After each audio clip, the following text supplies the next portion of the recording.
and welcome to today's session. My name's Mark Fitzgerald and it's great to have you joining me here. So we are always here to help and support you, to push you in the right direction and to give you the tools that you need to be successful when it comes to property investing. And today is going to be no exception to that. What we're going to cover today could really help a lot of you get started or restarted if you've already started your property journey, your property investing. At the end of the day, we want to be looking at getting into property and being a property professional. But equally, that can stop us from getting started as well. So what I'm going to do in this session is I'm going to talk about some of the most common blockers that people have when looking to start a property investing business or just get started in anything realistically.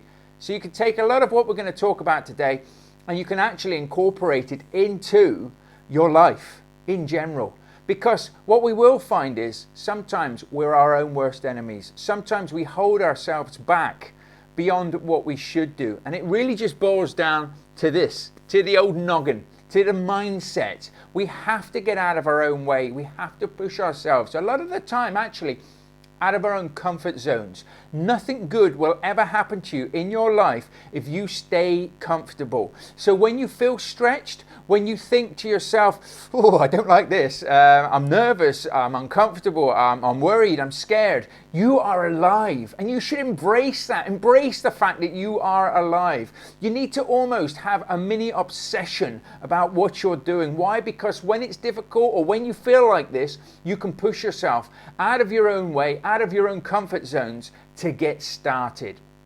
But we all have a little voice inside our head at times that is always chatting away like this and telling us we're not good enough, we haven't got the self-worth, we can't do this, who are we to start a property business? I was no different, and people in and around this great community were absolutely no different as well. And we can even get a few deals over the line, do a few deals, move ourselves forward, but then find that we still are holding ourselves back from our true potential.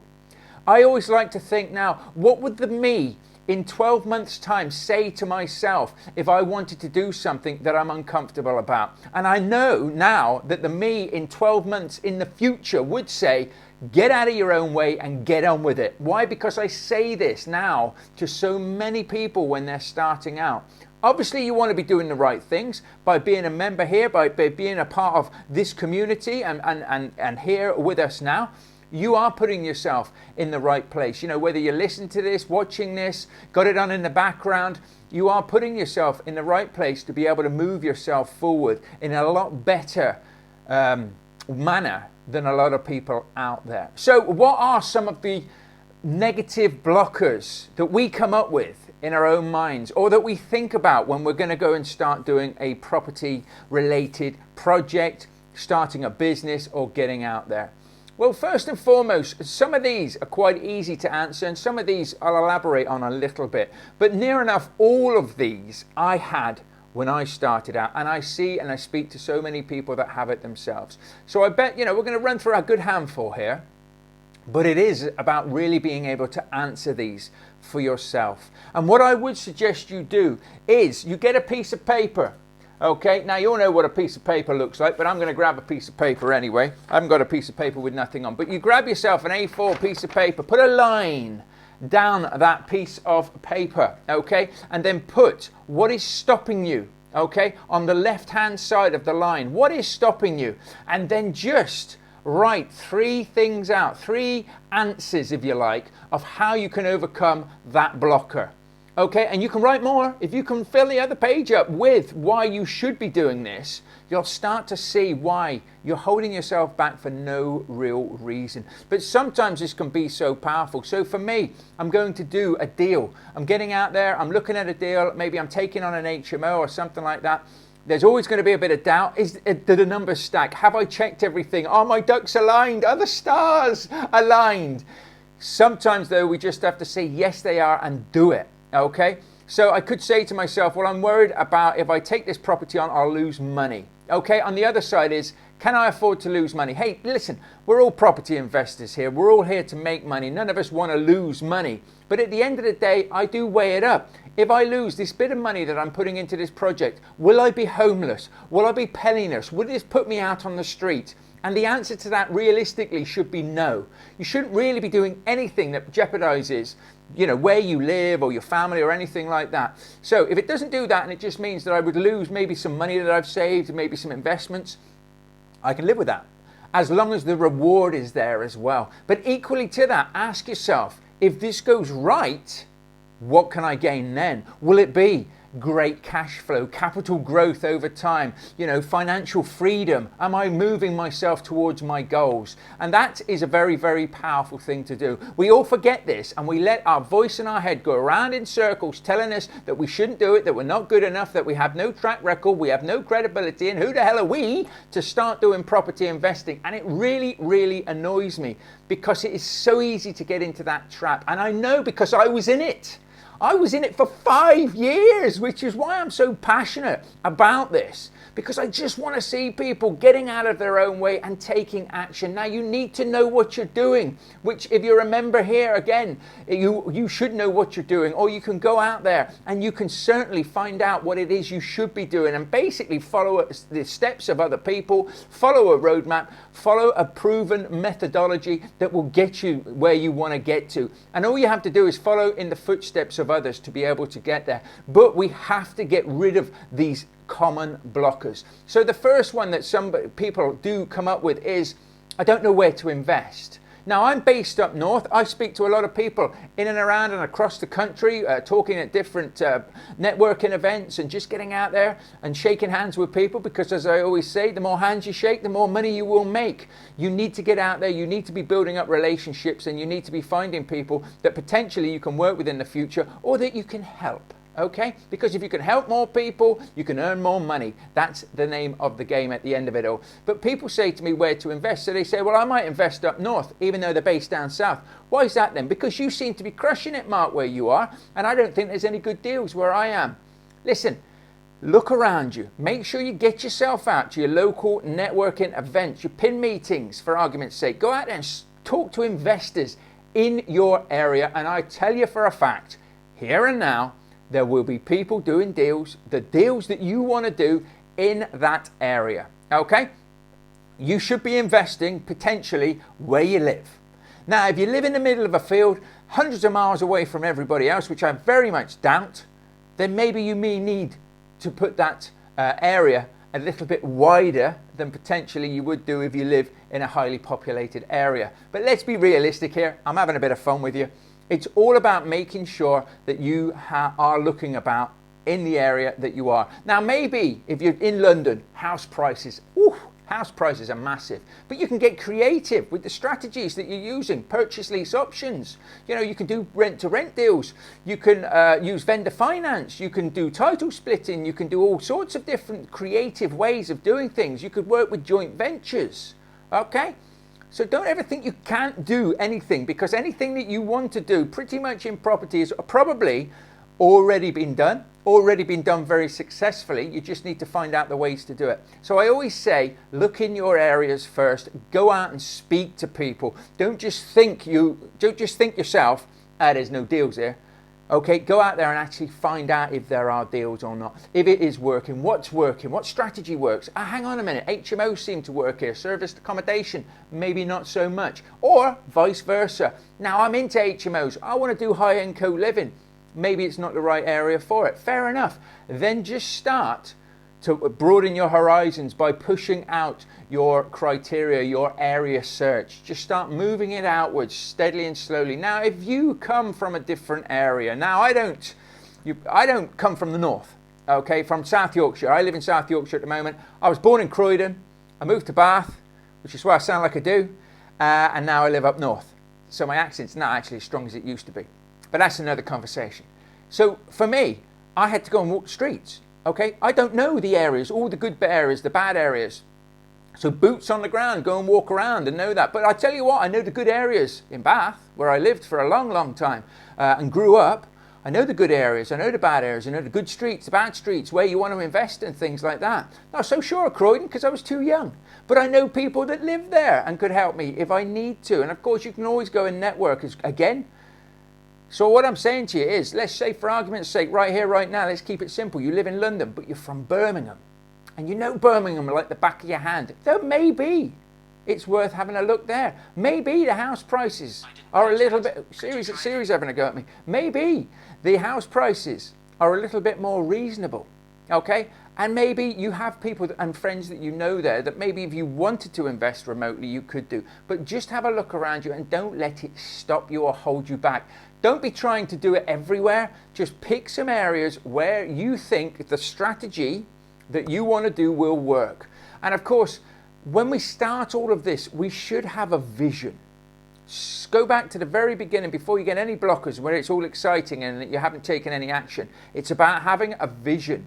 And that vision should really be, what is it I want to achieve? Do I want to have HMOs? Do I want to have serviced accommodation units? Do I want to be buying properties? Do I want to be finding joint ventures? Do I want to be flipping? Do I want to do commercial? Do I want to do this? Do. You've got to have a vision before you even start looking to invest. And if you have started investing and it's not feeling right for you, then you can start to look to pivot on things. You know, I know people with portfolios of buy-to-lets that are now looking to convert those into different, better cash flowing strategies. And of course you can always pivot. But you need to have that vision first. When I started, I wanted 10 HMOs in my portfolio. I was using the rent-to-rent strategy. Okay, I did a purchase lease option on that as well. But it was all about making sure that I got those 10 properties. Now, I didn't get 10 properties. I only got 9. So a lot of people could say, well, that's rubbish, Mark. It's not actually, because I trebled my wage. Okay, I not only had a very comfortable lifestyle, I'd started to build systems in place, and I'd actually started to make good money as well, which now I have repurposed and started to build my own portfolio. So mission accomplished. But yeah, I was a little bit knocked that I didn't hit 10, but then COVID hit and I was actually looking at another 6 properties at the time, which would have took us up to, you know, a lot of properties, because not all of those may have gone through, but that's what we were looking at. Anyway, back on track. Look at your area and start to have a look and see if whatever strategy and vision you have will suit that area. And if it won't, there will be an area not too far away from you. When I looked to invest, I didn't try and look to invest anywhere that was about 40 minutes away from where I was. Now, if you know areas well, like I was saying, you've got good agents or good resources in the area, then of course you can look further afield. But I see a lot of people getting stuck on this. They're running around trying to look at different areas. You need to nail an area that you like, make sure that your strategy will work there, and then just go for it consistently and persistently. And that core course comes back to the beginning again. A lot of people say, well, what strategy should I do? And there's one question. Just write this one down. The first question you should ask yourself is, what is my vision? What do I want to achieve? What's the lifestyle that I want to live? The next question is, what do I need right now? Not maybe what do I need in 10 years' time. Yeah, we'll get to that. But what do I need right now? Now, some people enjoy their job. There's some crazy people out there and they enjoy working for other people, which is great. I got to the point where I needed cash flow. I didn't have loads of money, so I needed cash flow. I needed a cash flowing strategy. So purchase lease options were great. Rent to rents were great. Anything that I could basically work with a landlord or work with an investor, I could put money, they could put money if need be into the projects and the ideas, but I could do a great job making sure that everybody got something out of it. Investors got paid back if need be, or landlords, I could go and help landlords to look after their properties to make sure that their properties were managed and kept in the right manner. Okay, so that was what I needed. So that was a strategy that I wanted. I didn't particularly want to do rent to rent when I first thought of rent to rent. It's only going out and speaking to people and seeing people doing this successfully that made me think I can do that and I can systemize it. I can make a business out of it. And that's what I did. So ask yourself right here, right now, what do you need? If you've got a pot of money and you're quite happy in your job at the moment and you just want to start to build up a bit of residual income, absolutely brilliant. There is no right or wrong answer to this, but some people hate their jobs. They want more time freedom, but they haven't got any money. So you need to look at potentially deal sourcing, purchase lease options, rent to rent, all of those sort of creative strategies. But those strategies are noisy. They are busy. You will have to put a lot of work into those. Whereas if you're going to buy a property, potentially refurb it, yes, there's a lot of work in that, but once it's done, you could give it to a management agent and you can carry on about your business. With that money coming in, that can buy your houses, buy your properties, take you on holiday, look after you. So ask yourself what you need right here and now and get clear on that, and don't be afraid for that to change. Okay, things, the way we look at things, the goals that we set can change over time, and there's nothing wrong with that whatsoever. But make sure, if nothing else, and I'm going to grab this book here only because a lot of people don't. They'll write it on a piece of paper, stick it in a drawer and never see it again. Put it in a journal. Have a journal, have something for you to plan your goals. Yeah, I love these journals. These are from W.H. Smith's. No plug, you can get them from Typo or anywhere else like that. But I have a lot of these. I have one for every year. All my goals go in there. All of what I want to achieve goes in. All my ideas go in there. All my problems and how I've resolved my problems go in here. And it is my manual to be able to go back over and look over. So just start writing things down and put it in one place that you can refer back to time and time again. What are your goals right now? I want to build up cash flow. I want more time freedom to spend with my friends, with my families, to look after loved ones. I want more money to be able to share and help people, help my family members, help my friends, help charities, whatever it is. Whatever's right for you, just go back to that. So what strategy should you do? Whichever strategy suits where you are right here, right now, because you can always pivot later on. So I've done the HMOs, rent-to-rent HMOs. I've done rent-to-rent serviced accommodation. I own serviced accommodation units now as well. I partner up with people on SA units and HMOs. And of course, I'm also working with developers. I'm working with people that are doing refurbishments. I'm working with investors. But all of that is now. That wasn't all at the beginning. In the beginning, it was rent to rent, I needed cash flow. Or you could say deal sourcing because I need the cash flow, or whatever. That's the question you want to be asking yourself. So a next common blocker that we have is I don't know where to start. I don't know what to do. I've read a book. I've listened to some podcast episodes. I've heard Mark talking about it here at the Pin Community. I've also, seen different people, Simon and Andy and all of those great guys talking about all of these different strategies. And I want to do this one strategy. Well, then all I say is nail that strategy, okay? Really dig into that strategy. Read all the books that you can read on that strategy. Listen to all the podcasts, watch all the YouTube videos, and then invest in yourself, okay? Get the complete roadmap and support to get you the results you want. Cheapest isn't always best, and I've found that particularly when it comes to training, when it comes to education. You get what you pay for. If you pay cheap, you get cheap, okay? Try not to ever learn any strategy by somebody who's only got a handful of the properties, because, hey, at the end of the day, what's that all about? They've got a few properties and now they're going to show me how to be a professional in it? Yeah, behave. You want people who have done this, have lived it, who have breathed it, and you want to take action on those. You can check out pinfurtherlearning.co.uk for all the different strategies and roadmaps and things like that. But do invest. Okay, if you don't, you're going to invest one way or the other. Let me just tell you this, okay? You're going to either invest money making mistakes, which could be really, really costly, or you're going to invest in your own education to save yourself making the more expensive mistakes. But mark my words, with anything that you start and you do in this life, you are going to pay one way or another. Just make sure it's the right way, okay? I've made mistakes myself. And then I went and got invested in myself. Best investments I've ever made. Do I still make mistakes? Yeah, but only small ones. And I'm normally around people who have been there and done it and just say, whoa, don't do that. Do this instead. Why? Because we always put communities together as well of like-minded people. But if you've got the stepping stones there, as the old saying goes, you don't know what you don't know. And that can cost you dearly. So make sure that you know where to start.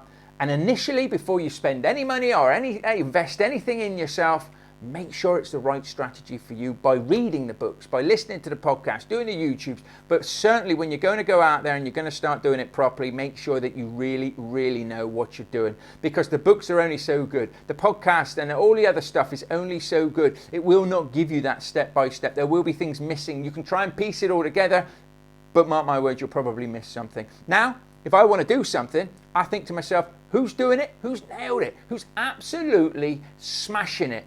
That is the person that I want to learn from. Now, if they haven't got anything, maybe I'll just talk to them. Maybe I'll just follow them. But most of the cases, they'll be in some sort of environment where they will have learnt this somewhere themselves. So even if the person that you're following hasn't actually got anything there to be able to help and support you or coaching or anything, who showed them?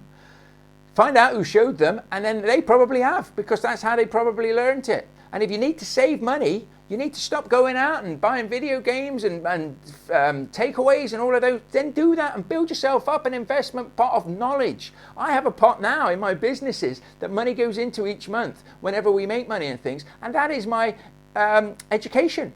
So each year I have a pot that I can then distribute on education. As soon as I want to learn something new, boom, that's who I'm going to follow. That's who's doing it. I'm going to go out there and do it. So that can help you. Now, when you start, another common blocker is, I don't have a track record. I've got no credibility. Okay. Now that is a good point, because I felt like that when I started. Didn't have any properties, only the one that I owned. And landlords and agents used to say to me, how many properties have you got? And I was just like, I was honest. I haven't got any. I'm just starting this out. But I know what I'm doing. Okay. And I did know what I was doing. I hadn't actually physically done it, but I was very confident in what I could do because I had the right resources and the right people around me. So I was honest about that, but I did always say as well, you know, first people that I work with, they're always going to have a special place in my heart, and they're going to get an extra special job, aren't they? Why? Because I want your testimonials. I want you to say to everybody how good a service is that we offer, or how good a deal it is that we've done. And that's how you start to build that up. But equally, and I forgot about this at the time, and it was pointed out to me by one of my mentors. Look at what you've achieved in life. Everybody's probably achieved something to a degree, whether it's in their corporate job, whether it's in their family, whether it's a hobby, will have achieved something, even if it's at school, college, university. So I looked back and I thought to myself, I don't have any credibility or a track record, yet I worked my way off the shop floor for the Swift Group up to senior management level. I used to manage teams of about 80 people, okay, production lines. I took a production line from making 3 vans a week, motorhomes, to 7 a week with 3 extra people, and everybody in that company said it couldn't be done. And I did it. And I thought to myself, I tell you what, that's something to be proud of. Maybe I wasn't as proud as I should have been at the time, because I was in it, I was living it, and it was very stressful. But that's something to be proud of. I can build teams and I can build businesses, and I have a track record of doing so. So what is it you've done in the past? It might not be property related, but what have you done in the past that can help you take that next step? Okay? Is now a good time to invest? Is a question I get all the time, and it's one we hear all the time as well. Listen, if the numbers stack, depending on what you want to do with the property, but if the numbers stack and it can give you good cash flow each and every month, positive cash flow, healthily positive, which is why we love HMOs and serviced accommodation, it's a good deal. Okay? You're only going to lose money if you've got to sell the property and the market is going down. Okay, you know, potentially you could lose money, you could put yourself into a jam, into a pickle. But if you do the right stuff, follow the rules, buy where there's good demand, okay, also try and get a good price if you can. You know, the asking price can be the good price, but at the moment, right here, right now, the market is stagnant. Okay, the market's not booming. The last 2 years, it's been going up, it's been going through the roof. Yes, interest rates are higher. That's why the numbers have to stack. But if the numbers stack, now is a perfect opportunity to be getting into deals and things, okay? I'm always looking at deals. I'm always looking at getting into deals further as well. So now is a fantastic time to be getting into property. You just need to know what you're doing. And there is never a bad time to get into property. I wish I'd had a little part of savings and I had spent that on acquiring properties when we had that last recession, 2007, 2008. Be in such a different place now. But I didn't then, because I didn't have the knowledge and I was scared like everybody else. And it was very difficult, but it could have been done. That's what I'm saying. It could have been done. Lease options was a great strategy to be using then to help people. I didn't know about it, so I couldn't do it. So once you've got the education, nobody can take it away from you. But now is a great time to also be going out there looking at lease options and building a property business, okay? Just need to know what you're doing. What's another good one? I don't have enough money. So if you have no money whatsoever, then you need to start saving, okay? First and foremost, if you've got a job and you say, well, everything goes on food, utilities, and everything like that, What's your mobile phone? Because I bet you any money, most people who say that have got the latest, gadget. Boom. Got the latest gadget. Listen, just downsize. A bit of short-term pain for a long-term gain is what it's all about. So just look at areas where you can maybe downsize things for a little while. We're not talking forever, but just to save you some money. Of course, you can go and get loans. I don't recommend anybody goes and sticks it all on a credit card or anything like that, but you could do. If you found a deal that you were going to take on that was going to cash flow really, really well and pay this credit card back straight away, then maybe it's a good opportunity to do it. But try and save the money if you can, or work with people with money. There's a lot of people out there with a lot of money who will lend it to you for a good return, or for any return. It doesn't even have to be that good. If you're dealing with people outside of property, don't offer like 10% returns on things. Offer 5%, 6%. Why? Because it's more realistic. You're not going to scare people away, okay? So just make sure that you don't go out there, because if it sounds too good to be true and you're offering 10, 11, 12%, because you just think that's what people want to hear, you're going to shoot yourself in the foot. Now, a lot of property investors, because they keep hearing that, will always be saying that. But I always say to anybody I'm working with, what percentage would make you happy? And let's see what they say, because sometimes they say, well, I'd be quite happy with 5%, 6%. So I say, well, I tell you what, I'll meet you halfway. Let's do 5.5%. Now, maybe I could have given them 10%, but all of a sudden, I've just given us a bit more wiggle room. They've got what they want, and we've got potentially a bit more money to come out of the deal as well. But we make it a win-win. Or I give them 5%, I pay them 5%, and I give them that extra percentage as a bonus. So I give them 6% in total, and they're like, what's that for? Thank you for working with us. How nice is that? Would you work with somebody again that gave you a bit more than you'd actually agreed? I think I would, and they do. They hand you back the money. Whoa, let's go again. Okay, no problem, good stuff. Let's get some deals going and let's have it. So there's an abundance of money out there. It's our mindset that holds us back with that. We need to speak to more people. If you don't know anybody with money, you're not meeting enough people. You don't know enough people. So you need to get out there more, and you need to see how you can help people, because then you will find the money, okay? Support around me is a big one. I don't have enough support around me. Well, you're in a great environment here. Go to your local networking events as well and start making friends with people, and you can build up that support. Whether you've got naysayers in friends and family and things, hey, we've all got those. Just get around the right people, and that will help you. And try and stick around and stay around these people more than often than not. Okay, the mindset things are another one. That don't have the right mindset. Listen, you can work on your mindset, and that is good for books and good for just talking to people and building up a strong and sensible mindset. Listen, those are some of the common blockers that I hear all of the time, and I've given you pretty much answers and elaborated on all of those. I had nearly all of those actually when I started, okay? When I started out, I was determined to make it happen. I was determined to do it, and I was going to get out there, and it was going to happen by hook or by crook. But did I do it with no fear? No. I had fear. I had doubts. I had worries. Okay? But what I did do was I invested in myself. Why? Because I'm worth it. Okay? I am worth the investment. And I tell you what, nobody can ever take away from you what you've learned. That is one thing. You know, once you've learned it and you start doing it, and it's repetition after repetition after repetition, you become the expert in it, and nobody can remove that from you. I still say this now, that if I lost everything, all my businesses went kaput overnight, I reckon within 6 to 9 months, I could be back where I am now. Why? Because I know how to do it, and I've tweaked it, and I know how to do it better than I ever have done. Why? Because I've been there and lived it. So it can take a bit of time when you're starting out, but by hook or by crook, by doing the right things consistently and persistently, you will move yourself in the right direction. So I hope you've enjoyed this episode, and if you have, then do check out thepropertyunleashed.com, where we have free tools and resources. We have guides for rent-to-rent, serviced accommodation, HMOs. We have 10-step guides to help you with deal sourcing. We have masterclasses in rent-to-rent, masterclasses in serviced accommodation. All of those are 100% free. We also have, obviously, further training as well. But go and grab the free tools and resources. There's a deal analyzing spreadsheet there for you to just download and have for yourself and start practicing doing deals.